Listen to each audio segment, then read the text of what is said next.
This week we're going to talk about the stance and how it's the foundation for kicking, stepping, shifting, blocking, and punching.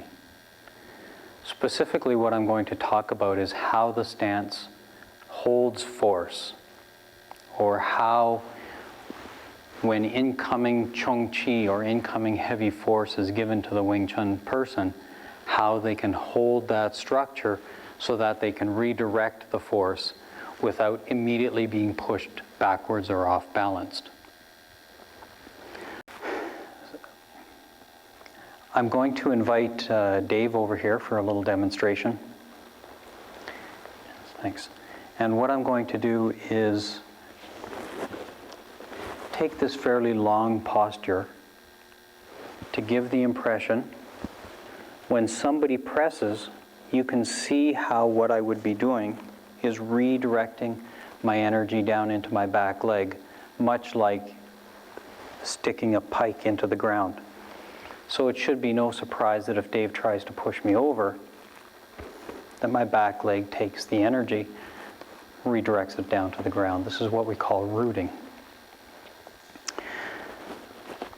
I'm going to now take the Wing Chun stance, and I'm going to ask Dave to try and push me over once again. Push, push.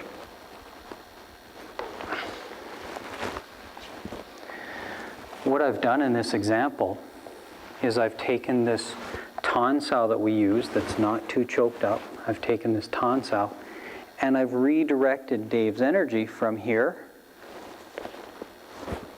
to the furthest point in my stance, which is my heels. I haven't leaned in like the Eiffel Tower. Push. Okay. I just hold the stance, and I've trained my body to take the energy from here and turn it and quickly put it into the ground so that I can essentially root myself against incoming force.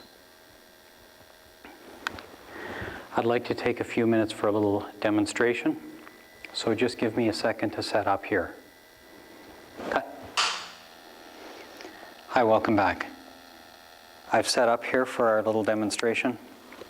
I have a scale, and as you can see, a little tripod with a video camera running so that you can see from two angles this additional video source. It's kind of like magic. I'm going to do the same demonstration that I did a little bit earlier, where Dave pushes on the Wing Chun stance. I'm going to do it this time while standing on the scale. The scale, unfortunately, isn't big enough for both of my feet, so I'm going to have to do it while standing on just one leg, which for me really isn't too much problem. I'm going to ask both Dave and Tony to come along. We tried this a bit earlier, and Dave's just plain old not strong enough, so to get a little bit of extra force, I'm going to ask the two of them to help out.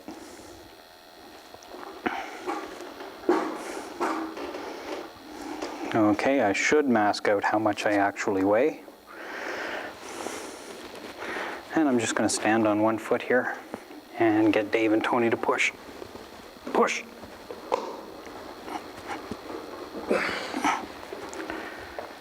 Good. Thanks, guys. So there's a little bit of a demonstration. Had me standing on the scale on one leg, and then Dave and Tony pushing, so that you could see how much pressure was being redirected from their push down into the ground. Stance, roll one, scene four, take one. So from that demonstration, the point I want to make, what I want to express is, when we're in this stance, we can be quite stable and quite resistant to being pushed over. Now, I wouldn't necessarily hold that much energy if somebody was pushing that hard. But what I can do is, if there is a lot of pressure on my technique, on my Zhang Sao, I can have confidence that I can redirect that energy with rotation, because my heels are planted the same route that I used to hold myself when someone was pressing, I'm using now when I rotate. With that kind of pressure, I feel that if I lifted my toes, lifted my heels to get out of the way, that I could be charged and knocked over. So assuming there's a great deal of pressure, I have confidence that my technique will be able to redirect that force. Whether it's tanda or lapta, I can keep my heels in place and move the person out of the way, or move the energy off to the side by rotation. Another advantage of this, not only can I hold the person or redirect them with this hand, this one, as you saw, is rooted down into the ground. So not only can I redirect by having a solid base, I can deliver force as well.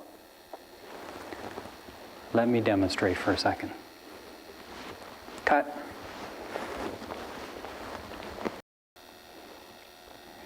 Hi, so I'm going to invite Dave over for a little demonstration. And what I'm going to ask is, I'll put my tons out here, take my stance, and I'm just going to ask Dave to give a push, to put some good energy on that.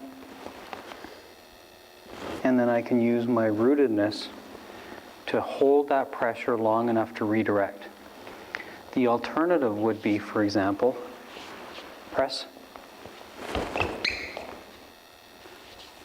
which of course is not optimal.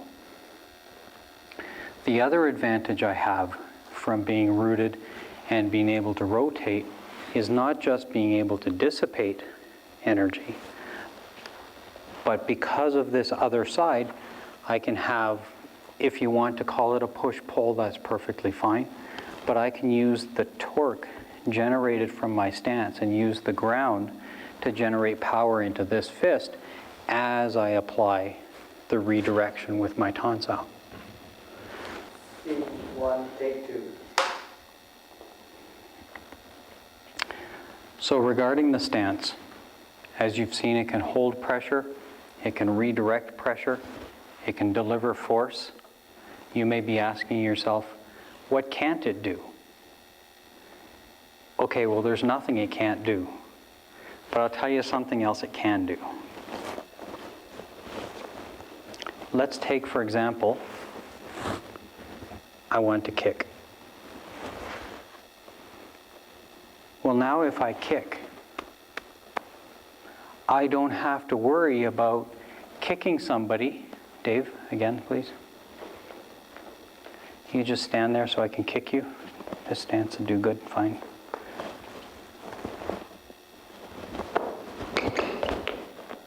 Okay. I have a good solid foundation from which to kick.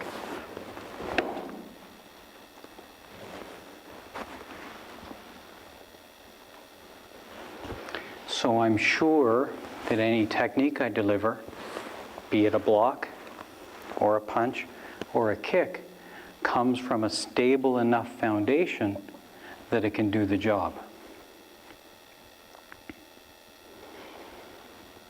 Cut. When you're doing chi sao, or any drill for that matter, don't step back. By not stepping back, it forces your hands to improve. It forces your stance to improve. Stepping back is what happens when you're unbalanced or choked up, when you're too close to be able to react properly. So by not stepping back, you force your hands in this training session we call chi sao, you force your hands and your stance to improve. If I'm doing some chi sao with Dave here, and as soon as he presses, like, uh-oh, and then I step back, and then I counter, that doesn't help my stance. I would say, Dave, you go ahead and press. I would say I want to practice my stance. Press. Yeah, press. I want to practice my stance and my structure so that it doesn't collapse. This will make it stronger. Quite difficult to do, quite difficult to practice. Very, very valuable. If I'm doing this chi sao drill with Dave and there's some pressure and Dave steps over to the side, I want to be able to redirect and shift without falling over as well.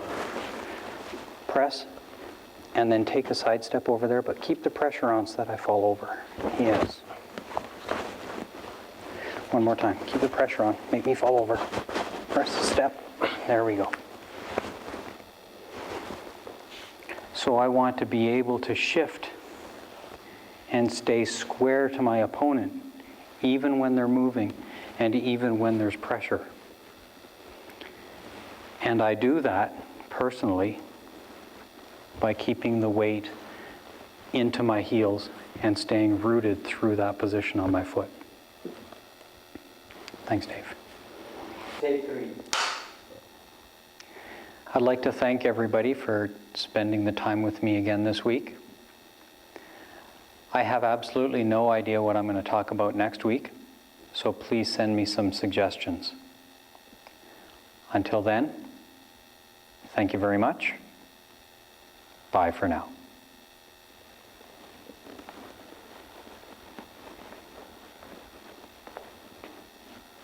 Cut!